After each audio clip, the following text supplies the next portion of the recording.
السلام علیکم ورحمۃ اللہ۔ آج رمضان کا پہلا روزہ ہے، ہندوستان میں بھی اور پاکستان میں بھی آج ہی ہو رہا ہے، اور درس کا پہلا دن ہے۔ پچھلے سال سورہ آل عمران کی آخری 2 آیات درس سے رہ گئی تھیں، آج انہیں سے شروع کریں گے انشاءاللہ۔ ایک تو تاخیر کے متعلق میں گزارش کر دوں، 11:30 بجے ہم نے لنک اپ کرنا ہوتا ہے سیٹلائٹس کے ساتھ، ابتدا میں چند منٹ اس میں لگ جاتے ہیں، اس لیے انہوں نے مجھے کہا تھا کہ 5 منٹ تک ہم اطلاع دیں گے، پھر اطلاع آئی ہے تو میں آیا ہوں۔ کل سے بھی اسی طرح ہوگا، چند منٹ روزانہ دیر سے ہوا کرے گا۔ اعوذ باللہ من الشیطان الرجیم، بسم اللہ الرحمن الرحیم۔ وَإِنَّ مِنْ أَهْلِ الْكِتَابِ لَمَنْ يُؤْمِنُ بِاللَّهِ وَمَا أُنْزِلَ إِلَيْكُمْ وَمَا أُنْزِلَ إِلَيْهِمْ خَاشِعِينَ لِلَّهِ لَا يَشْتَرُونَ بِآيَاتِ اللَّهِ ثَمَنًا قَلِيلًا أُولَئِكَ لَهُمْ أَجْرُهُمْ عِنْدَ رَبِّهِمْ إِنَّ اللَّهَ سَرِيعُ الْحِسَابِ۔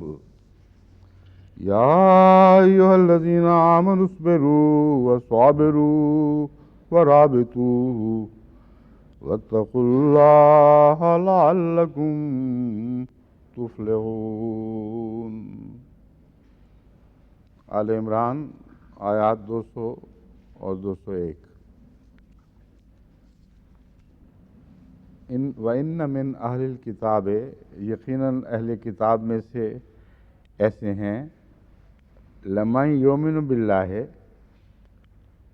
جو اللہ پر ایمان لائیں گے، لیکن لفظاً یہ ہے لَمَن یُؤْمِنُ، جو اللہ پر ایمان لائے گا، تو یہ زبان کے محاورے کا فرق ہے۔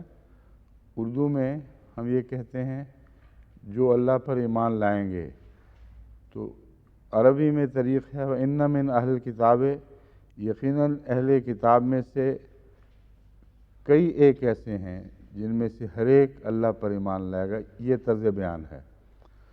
تو ترجمے میں اگرچہ واحد کا ترجمہ جمع میں ہو رہا ہے، مگر بین یہی عربی میں مراد ہے۔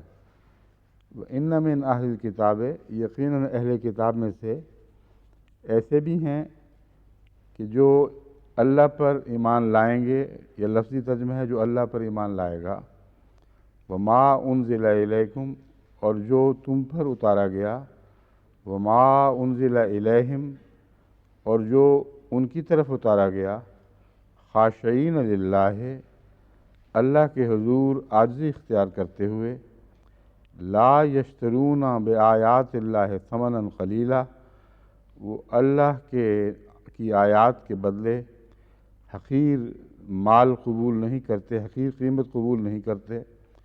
اولئک لہم اجرہم عند ربہم، یہی وہ لوگ ہیں جن کا اجر ان کے رب کے پاس ہے۔ ان اللہ سریع الحساب، یقیناً اللہ تعالیٰ حساب میں بہت تیز ہے۔ یہاں جو خاص قابل ذکر امور ہیں، میں ان کا بعد میں ذکر کروں یا پہلے جو پرانی تفاسیر ہیں اور جو لفظوں کی عربی کی بحث ہے اس کو اٹھاؤں؟ کیوں جی، کیا طریق رہا ہے؟ اہل لغات وغیرہ ہے، ٹھیک ہے۔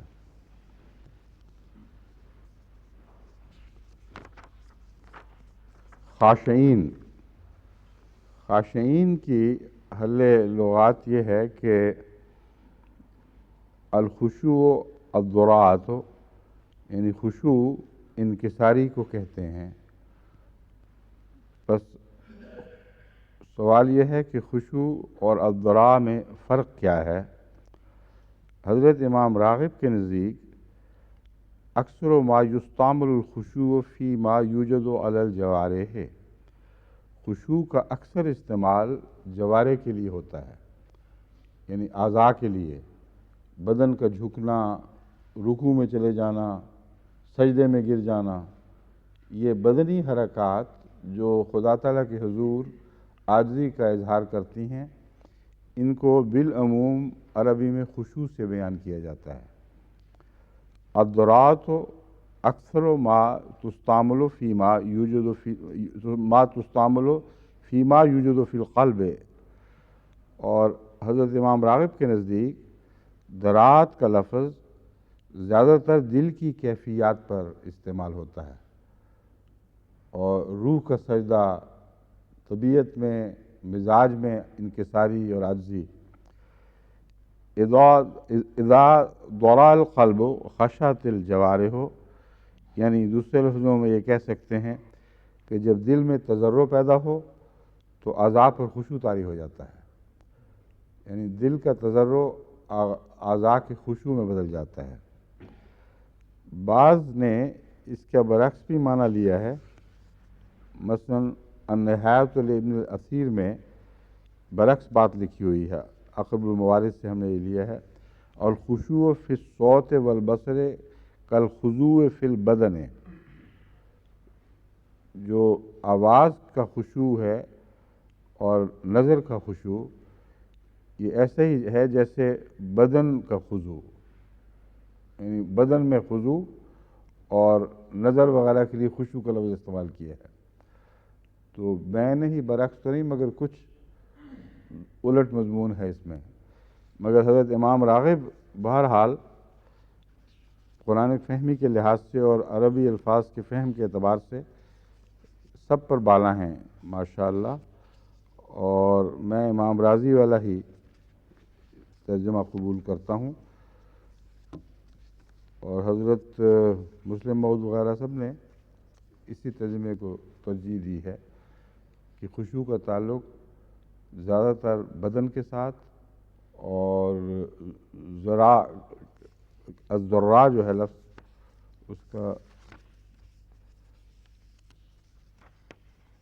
اس کو نظران خضوع کا تعلق زیادہ تر دل کی حالت سے ہے۔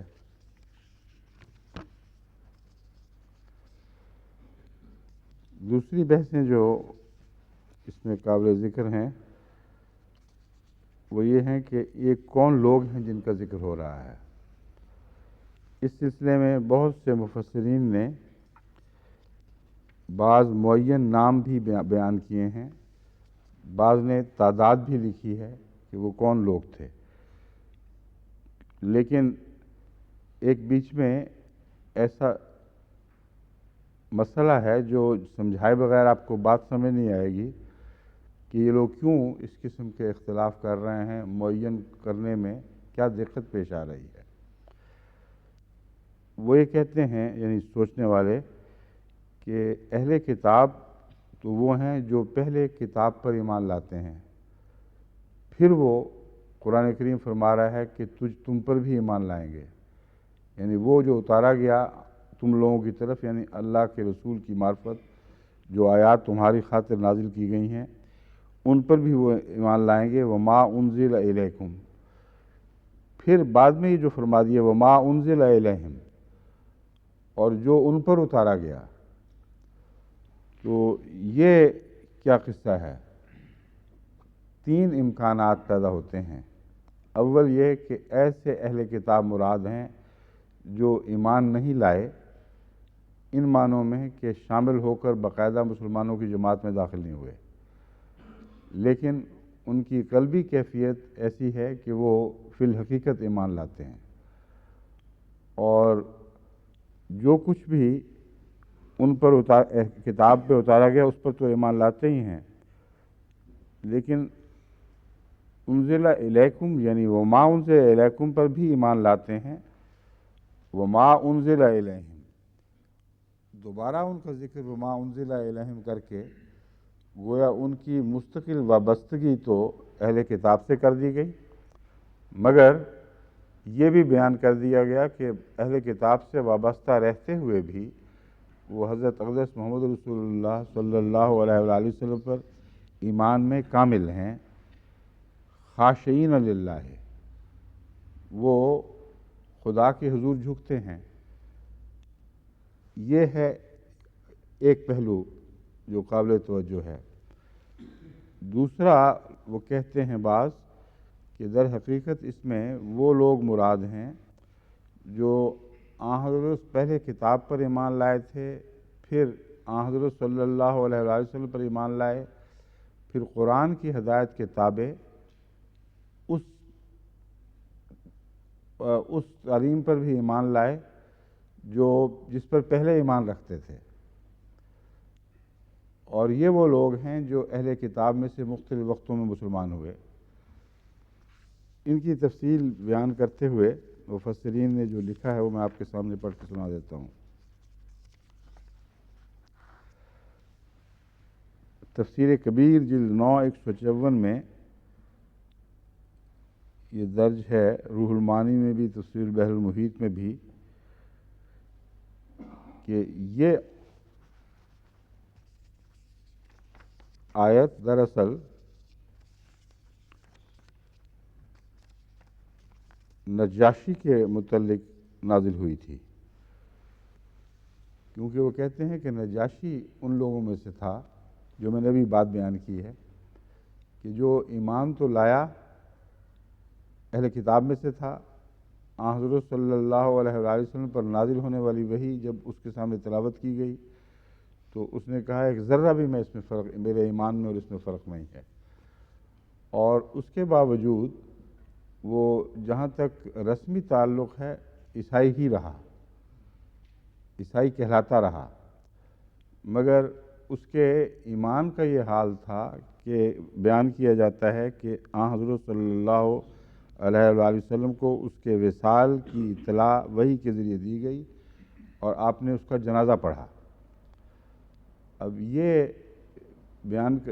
موقف اختیار کرنے والے مفسرین کہتے ہیں کہ اصل اس کی شان نزول یہ ہے کہ جب آن حضور صلی اللہ علیہ وآلہ وسلم نے جنازہ پڑھا تو مشرکین نے اعتراض کیا اور دوسروں نے بھی کہ یہ کیسا رسول ہے کہ نہ اس کا منہ دیکھا جو نجاشی کا، اور نہ گویا فی الحقیقت وہ ایمان لایا تھا، وہ تو عیسائی ہی رہا تھا، اس کے باوجود اس کا جنازہ پڑھ لیا ہے۔ تو مفسرین کہتے ہیں کہ اس کے جواب میں یہ بتانے کے لیے کہ نجاشی کا جنازہ کیوں پڑھا گیا، یہ آیت نازل ہوئی۔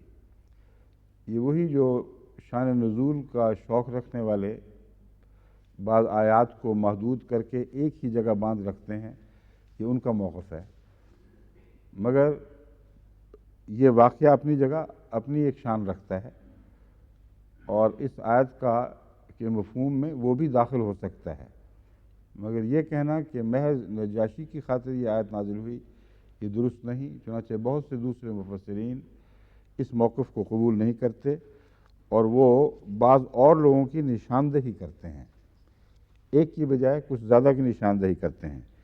ابن جریح اور ابن زید کے نزدیک یہ آیت عبداللہ بن سلام اور ان کے ساتھیوں کے بارے میں نازل ہوئی، اور یہ بھی کہا گیا کہ اس آیت کے مصداق نجران کے 40 افراد، حبشہ کے 38 اور روم کے 8 افراد ہیں جو پہلے عیسائی تھے اور پھر اسلام لائے۔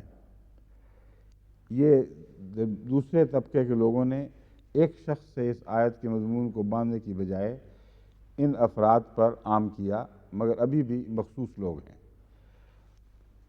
اس بحث سے ہمیں یہ تو اندازہ ہو گیا کہ اس وقت تک اہل کتاب میں سے کتنے ایمان لائے تھے، کیونکہ ان مفسرین نے بہت جستجو کر کے روایتیں اکٹھی کر کے گنتی کی ہے، تو معلوم ہوتا ہے اس وقت تک نجاشی کے علاوہ 40 اور بھی اہل حبشہ، نجران کے 40 نہیں، نجران کا جو وفد آیا تھا یاد ہے آپ کو، جس میں آن حضرت صلی اللہ علیہ وآلہ وسلم سے مناظرہ ہوا اور پھر بعد میں مباہلے کا چیلنج دیا گیا۔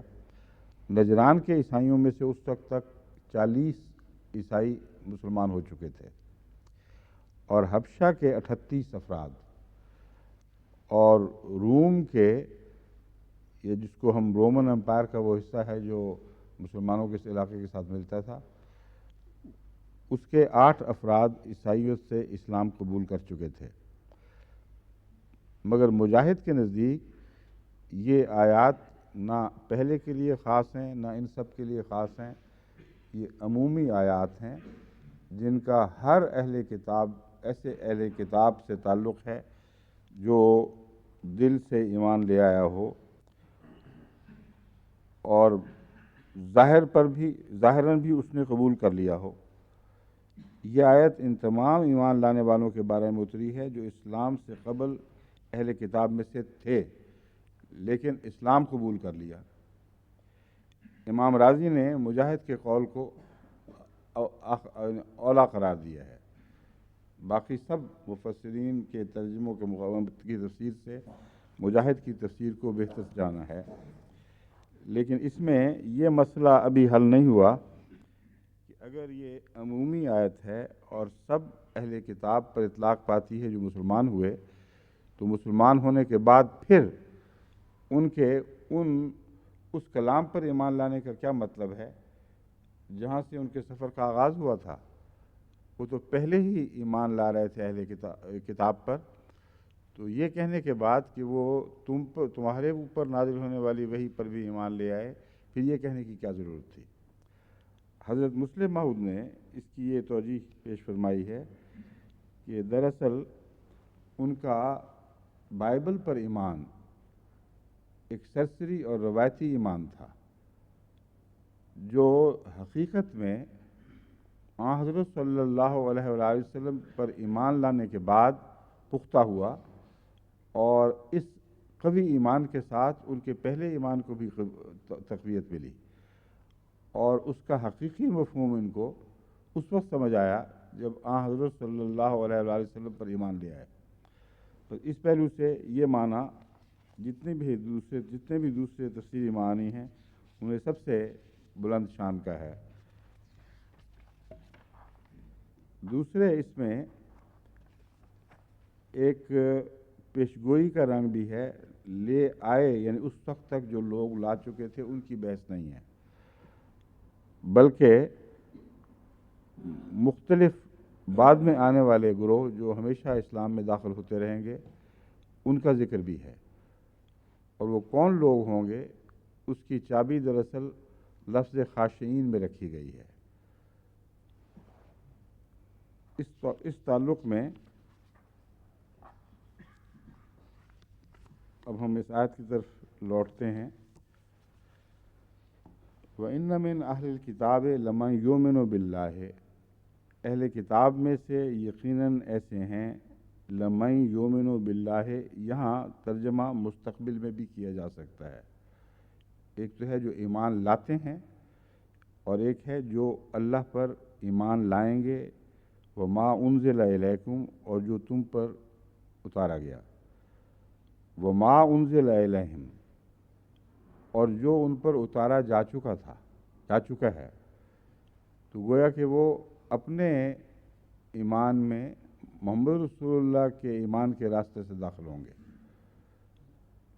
بات تو وہی ہے جو حضرت مسلم موعود نے حال کے رنگ میں فرمائی ہے، مگر میں جو اشارہ کر رہا ہوں وہ یہ کہ ایک یہ محض اس زمانے پر اطلاق پانے والی آیت نہیں کہ اس سے پہلے یہ لوگ یا اتنے لوگ اس طرح ایمان لائے تھے، بلکہ ایک مستقل جاری رہنے والی پیشگوئی ہے کہ اہل کتاب میں سے وہی حقیقت میں اپنی کتاب پر ایمان لائے گا جو پہلے حضرت اقدس محمد رسول اللہ صلی اللہ علیہ وآلہ وسلم اور آپ پر نازل ہونے والی وحی پر ایمان لے آئے گا، خاشعین للہ۔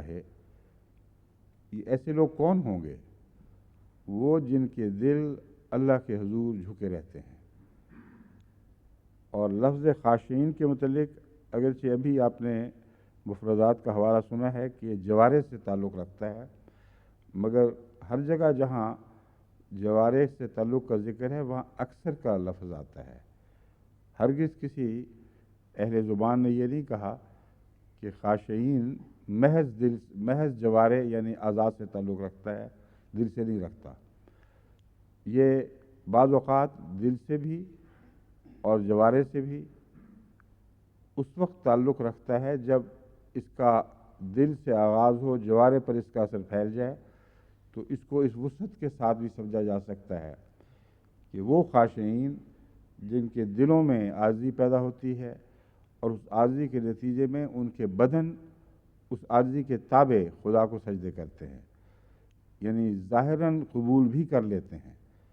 بس خاشعین کا لفظ یہاں یہ ایک پردہ اٹھا رہا ہے کہ محض دل کے ایمان والوں کا ذکر نہیں ہو رہا، کیونکہ لفظ خشوع کا تعلق دل سے بھی ہو سکتا ہے اور بدن سے زیادہ تر ہے، اس لیے یہ ترجمہ کرنا زیادہ درست ہے کہ وہ لوگ جن کے دلوں میں عجز پیدا ہوا جو ان کے بدنوں میں ظاہر ہو گیا، اور بدنوں میں اظہار جب ہوتا ہے تو پھر ایمان انسان کھلم کھلا قبول کر وہ لے آتا ہے۔ اور ان کی ایک اور صفت بیان فرمائی، لا یشترون بآیات اللہ ثمنا قلیلا، وہ لوگ حقیقت میں جرأت کے ساتھ ایک مسلک کو چھوڑ کر دوسرے کو قبول کرنے کے اہل ہوتے ہیں، جو خدا تعالیٰ کے نشانات کو ادنا فائدوں پر قربان نہیں کیا کرتے، اور ایمان لانے کی قیمت دینی پڑتی ہے۔ یہاں ثمنا قلیلا سے مراد یہ نہیں ہے تھوڑے پیسے یا تھوڑی قیمت کے بدلے وہ ایمان نہیں بیچتے، کیونکہ ایمان کے بدلے تو ہر قیمت تھوڑی ہے، اور یہی معنی ہے کہ ثمنا قلیلا ایمان کے بدلے وہ کوئی قیمت بھی قبول نہیں کرتے، کیونکہ ایمان کے بدلے تو ہر قیمت بے حقیقت ہے اور بے معنی ہے۔ بس ایسے وہ لوگ ہیں جو یہ جرأت رکھتے ہیں، کیونکہ ان کو قربانیاں دینی پڑیں گی، ان کو بہت سے، یہ نہیں کہ وہ صرف آیات کا سودا نہیں کرتے، مراد یہ ہے کہ جو ان کا ہے جب یہ خطرہ پیدا ہو کہ وہ ان کا نہیں رہے گا، جو ایسے ماحول میں رہتے ہیں جہاں عین ممکن ہے کہ ان سے سب کچھ چھین لیا جائے، وہ محفوظ رکھنا بھی تو ایک قیمت ہے۔ اور یہ واقعات آئے دن ہمیں احمدیت کی اس نئی تاریخ میں جو پرانی تاریخ کا اعادہ ہے ملتے ہیں۔ بکثرت احمدیوں پر یہ دباؤ ڈالا جاتا ہے کہ ہم تم سے یہ مال دولت چھین لیں گے، جائیدادوں سے آگ کر دیں گے، اور کئی ایک ہیں جو ڈر کر خاموش ہو جاتے ہیں۔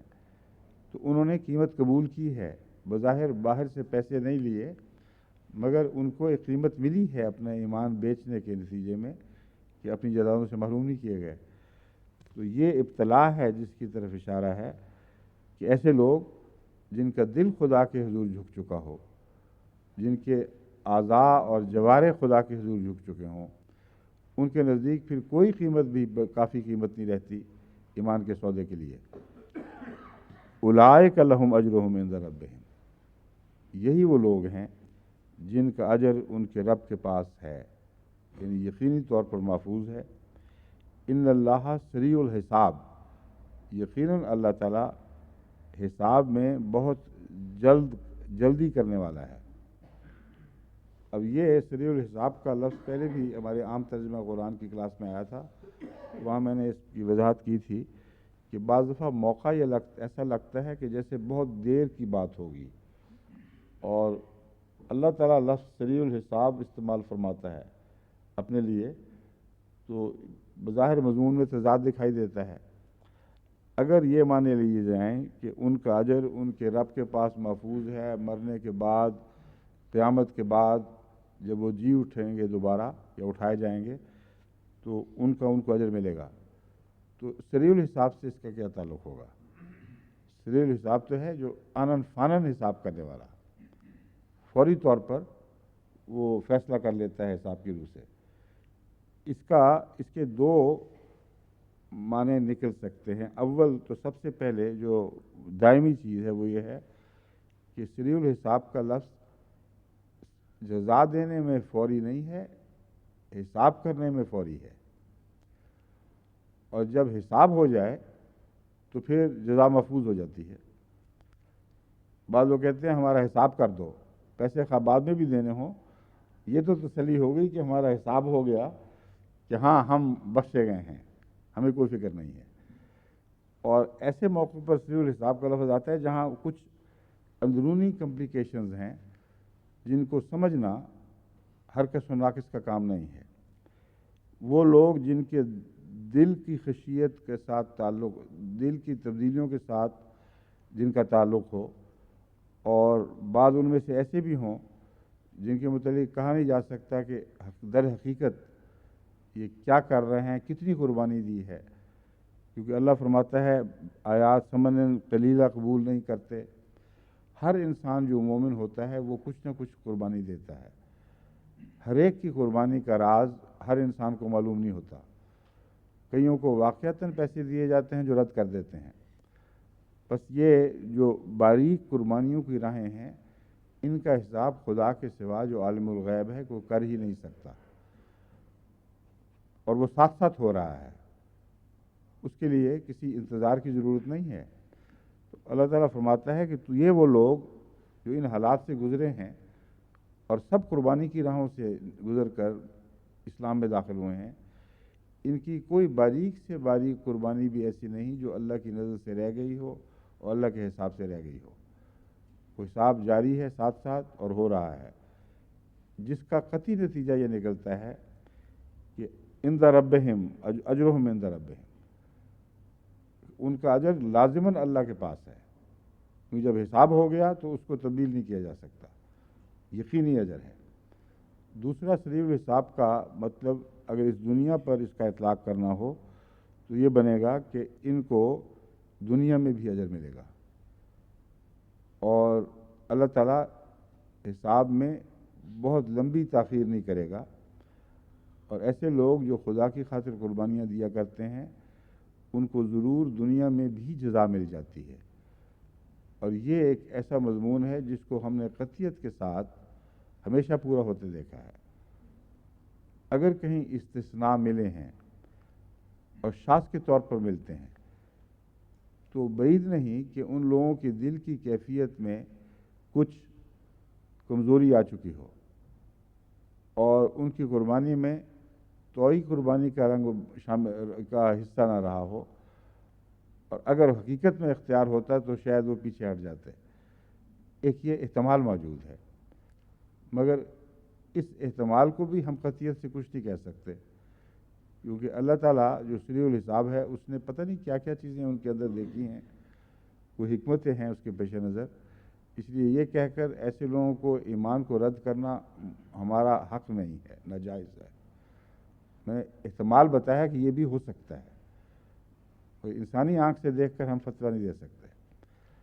بس اکثر صورتوں میں اور بھاری اکثریت میں ہم نے ہمیشہ دیکھا کہ جنہوں نے مالی قربانیاں دیں ان کو خدا تعالیٰ نے اتنا دیا کہ جو کھویا تھا اس کے مقابل پر بے شمار زیادہ دیا، اور ہجرت کے بعد جو تمام دنیا میں جماعت احمدیہ کو اللہ تعالیٰ نے انعامات سے نوازا ہے، اور ان خاندانوں کو انعامات سے نوازا ہے جو جب چلے تھے تو حقیقت میں کچھ بھی نہیں تھا، جو کھویا ہے اس کی کوئی حیثیت ہی نہیں اس کے مقابل پر جو پایا ہے۔ تو سریع الحساب کا ایک یہ بھی معنی ہے بن سکتا ہے کہ اللہ تعالیٰ حساب میں بھی اور اس کی جزا دینے میں بھی جلدی کرتا ہے، اور تمہیں مرنے کے بعد کا انتظار نہیں کرنا ہوگا، وہ تو ہوگا ہی، اول اور اصل جزا تو وہی ہے، لیکن دنیا میں بھی تم ان نیکیوں کا بدلہ پالو گے۔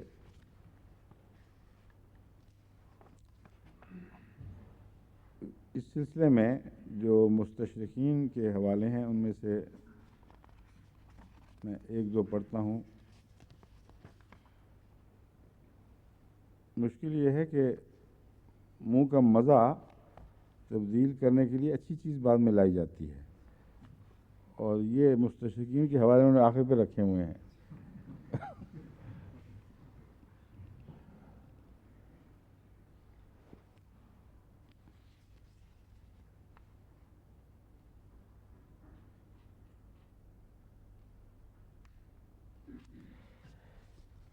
ان سب نے غالباً ان روایات کو قبول کیا ہے جو اس آیت کے کریمہ کے متعلق بیان کرتی ہیں کہ یہ نجاشی کے جنازے سے تعلق رکھتی ہیں۔ چنانچہ اس کا نام نہیں لکھا ہوا، یہ کون ہے لکھنے والا؟ سیل ہی ہے غالباً۔ The persons here meant some will have to be Abdullah ibn Salam and his companions. Others suppose there were 40 Arabs of Najran or 32,